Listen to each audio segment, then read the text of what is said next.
pandemia de Covid-19 mexeu bastante com as relações de trabalho. Muitas pessoas passaram a exercer suas tarefas laborais de casa, aprofundando uma tendência que já se percebia antes mesmo do isolamento social. Vamos conhecer os resultados de uma pesquisa sobre os impactos do teletrabalho durante a quarentena na região metropolitana do Rio. 65% dos funcionários de empresas entrevistados entraram nesse tipo de regime. O estudo analisou as vantagens e as desvantagens, comparando categorias como estresse, produtividade e despesas residenciais antes e durante o exercício das funções remotas. O levantamento foi realizado pela equipe de pesquisa em gestão urbana, economia, energia e sustentabilidade do Cefet. O objetivo inicial era verificar a redução de CO2, dióxido de carbono, através do transporte mediante o teletrabalho. A gente começou a perceber que seria uma grande oportunidade para a gente pescar a percepção do trabalhador nesse período de pandemia, para saber quais são os efeitos que faz o trabalhador mudar de opinião. E a gente começou a perceber que iniciou em relação à redução de dióxido de carbono, né, ao transporte, e começamos a entender que existia uma gama de situações por trás muito mais ampla. Poderíamos pescar e entender o que estava acontecendo no teletrabalho, até mesmo para ajudar as empresas a implementar o novo procedimento, né, o novo serviço. Certo. E que características que foram observadas que o senhor destaca, por exemplo? Exemplo, destacar algumas seria até uma certa injustiça, né, porque são vários pontos que nós identificamos, mas eu vou passar para você umas situações bem interessantes. Uma delas é o seguinte, que uma relação entre gênero, entre homens e mulheres, os homens casados, eles têm maior bloqueio, maior resistência em aceitar o teletrabalho do que mulheres solteiras, né? E as mulheres, quanto mais filhos você tem, maior aceitação pelo teletrabalho. E quanto mais idade você tem, também é a maior aceitação.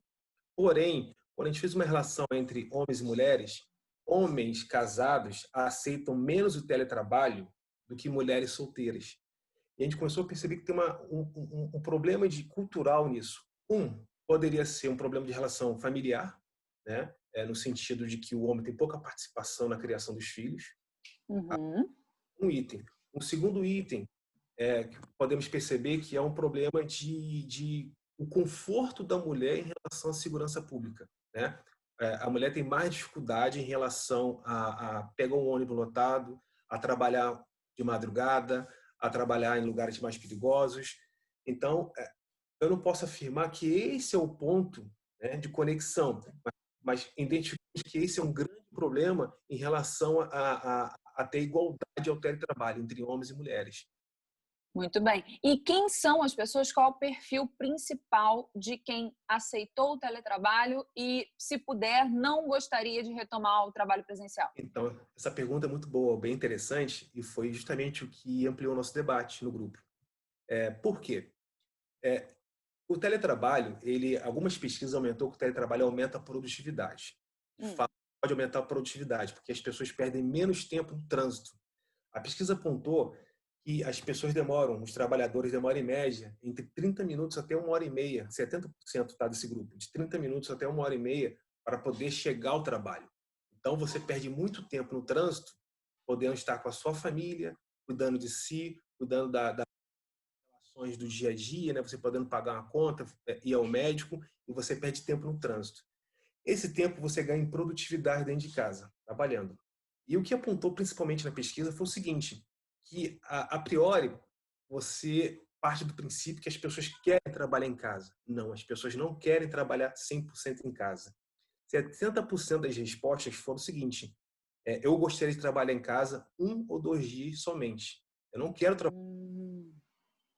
Por quê? E apontou justamente o seguinte, foi interessante, que nem as mulheres casadas, com filhos, dentro daquele grupo que tem a maior facilidade de aceitar, as mulheres não querem trabalhar em casa também 100% dos dias, né? Então, o grande grupo foi o seguinte, a maioria das pessoas prefere trabalhar 1 ou 2 dias em casa. Foi bem interessante isso. E essa percepção de produtividade, ela não difere, por exemplo, do funcionário para a empresa e outra. Há uma relação direta entre produtividade e carga mental, quando a pessoa Sim. trabalha da própria casa? Sim, interessante a sua pergunta, no sentido que, quando a gente realizou a pesquisa, existiu uma troca entre se eu trabalho na empresa, tem um limite de horário para trabalhar. Eu trabalho 8 horas. Uhum. Se eu trabalho em casa, não tem ninguém me vigiando, não tem ninguém me olhando, não tem ninguém me gerenciando. Então, como funciona essa relação? A relação da empresa para o funcionário, ela teve que delegar mais poderes para o funcionário e mais responsabilidade. Primeiro item. O segundo item da relação do funcionário para a empresa é o seguinte: eu não tenho um chefe, o chefe não está vendo minha produção. Se eu trabalhar muito, eu não sei se ele está olhando meu trabalho, se eu estou conseguindo melhorar a minha condição na empresa. Então, qual é a percepção do funcionário para a empresa? Ele acaba, a pesquisa apontou que ele aumentou a carga horária dele de trabalho. Por quê? Porque ele sempre parte do princípio que ele tem que cumprir a tarefa diária. Ele não consegue trabalhar 8 horas por dia, fechar o computador, não vou trabalhar mais. Porque o chefe, ele deixou de olhar a produtividade para olhar o resultado. Ele não consegue, por mais que ele tenha softwares que vê o trabalho online acontecendo, ele tem a percepção de que que o trabalhador realmente está trabalhando dentro de casa. Então, o chefe ele passa a olhar mais o resultado do que a produtividade. Essa é uma mudança muito grande. Por quê? Porque o funcionário ele acaba perdendo aquela conectividade de promoção na empresa, de querer melhorar dentro da empresa, de relação com os amigos. Porém, o que a pesquisa apontou, que muitos dos funcionários, né, mais de 20% dos funcionários aumentou a percepção, né, teve um aumento de mais de 20% em relação ao seguinte: eu ainda prefiro teletrabalho, trabalhando um pouco mais, para eu poder ter uma liberdade de escolher meu horário de trabalho, se puder. Claro que nem todo teletrabalho pode fazer isso, para poder médico, para poder cuidar da minha família, para poder ter um horário de lazer.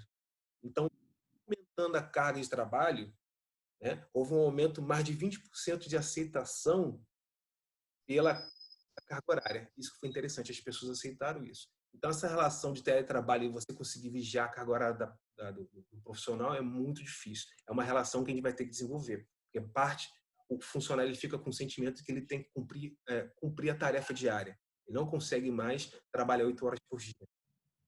Dessas 234 pessoas que foram entrevistadas na região metropolitana do Rio de Janeiro, boa parte relatou sobre a própria disposição em trabalhar? Sim. O que aconteceu? Antes da pandemia, a pesquisa foi interessante porque a gente conseguiu capturar o antes e depois.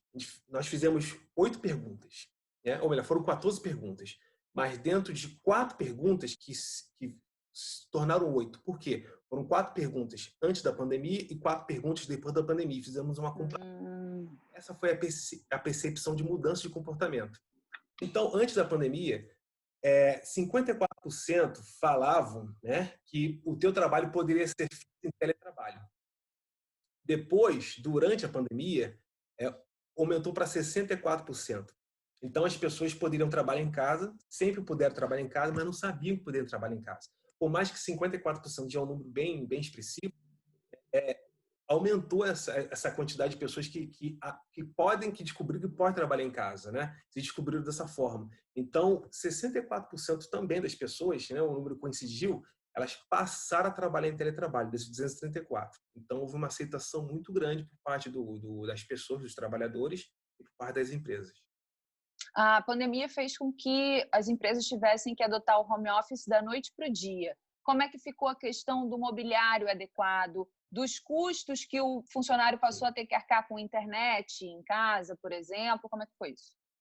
Então, é bem interessante isso, porque acontece, 80% das pessoas, elas possuem celular e computador em casa. Celular e computador. Tá? Na pesquisa nós capturamos só celular, só computador, mas 80% possui celular e computador. Então, está apto a trabalhar no teletrabalho. Mas quando você compra o seu celular e o seu computador, é como se a empresa estivesse passando a responsabilidade dela, do equipamento, para o trabalhador, né? E nem todas as pessoas elas conseguiram ter condições suficientes para trabalhar em casa. Exemplo, a pesquisa apontou 3 situações específicas que eu vou te passar: sobre o meio ambiente, sobre a visão da empresa para o trabalhador e sobre o trabalhador para a empresa. O meio ambiente, nós conseguimos reduzir as emissões de CO2 e congestionamento. Tá?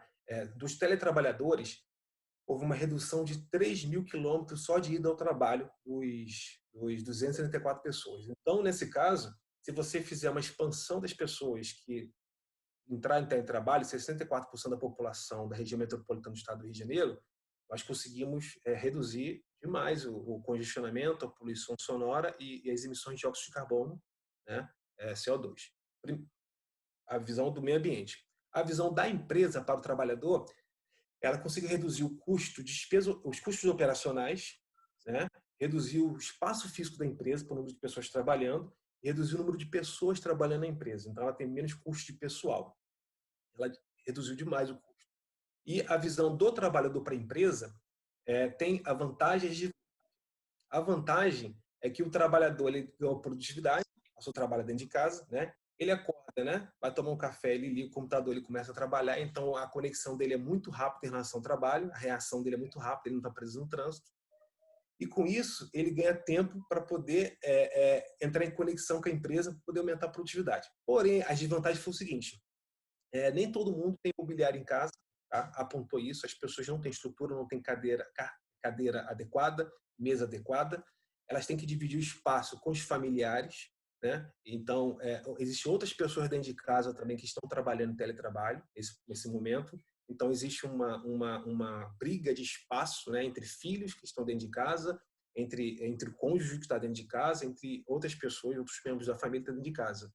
Então, existe essa percepção. E a terceira é o excesso de isolamento. No começo, houve uma aceitação mais fácil lá para o mês de março, mês de abril.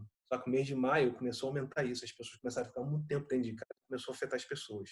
Por isso que essa percepção de 2 dias, as pessoas começaram a falar o seguinte, olha só, eu não quero trabalhar todos os dias em casa. Eu gostaria de trabalhar 1 ou 2 dias no máximo. Então, mesmo com a pandemia, né, que meio que obrigou as pessoas a ficarem reclusas dentro de casa, ela não foi suficiente para as pessoas quererem trabalhar em casa todos os dias. Elas preferem sair de casa alguns dias, justamente para ter conexão com as pessoas, para poder sair de casa, para poder não sentir o sentimento, a parte psicológica, né, do isolamento. Professor Rodrigo de Freitas, muito obrigada pela entrevista. Até a próxima oportunidade. Obrigado a vocês, tá? Até mais.